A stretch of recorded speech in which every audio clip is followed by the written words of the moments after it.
Welcome to Kishore academy. இன்றைக்கி இந்த வீடியோவில் 12th standard physics English medium 8th chapter important question. What is mean by threshold frequency பார்க்க போகிறோம். Definition இதோட answer வந்து பேஜ் நம்பர் 116 இருக்குது இங்கிலீஷ் மீடியம். சப்ஹெட்டிங் 8.2.5க்கு மேலே. ஸோ தமிழ் மீடியம் ஸ்டூடெண்ட்ஸ் அப்படி கண்டுபிடிச்சிக்கலாம். ஸோ இது ரொம்ப சிம்பிள், ஒரே லைனில் தான் ஆன்சர். இந்த இருக்குது பாருங்கள். Below a certain frequency called threshold frequency no electrons are emitted. அதாவது ஒரு பர்டிகுலர் ஃப்ரீக்வன்சி வேல்யூ வச்சுருக்குறாங்க.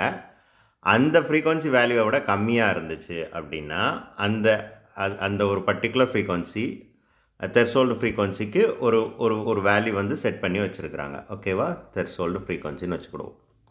இதை விட கம்மியாக உள்ள வேல்யூ இருந்துச்சு அப்படின்னா, இதை விட கம்மியாக இந்த இடத்துல என்ன வேல்யூ, இந்த ஃப்ரீக்வன்சி வேல்யூவோட கம்மியான வேல்யூ இருந்துச்சு அப்படின்னா, அந்த இடத்துல இருந்து இந்த ஃப்ரீக்வன்சி வேல்யூ இருந்துச்சுன்னா அங்கேருந்து எலக்ட்ரான் எமிட் ஆகி வெளியில் வரவே வராது.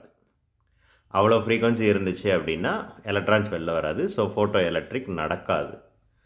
இதுக்கு பேர் தான் தெர்சோல்ட் ஃப்ரீக்வன்சி. ஸோ புரிகிறதுக்காக தான் சொல்கிறேன். நீங்கள் இந்த 2 லைன் எழுதுனா போதும். That's all. தேங்க்யூ.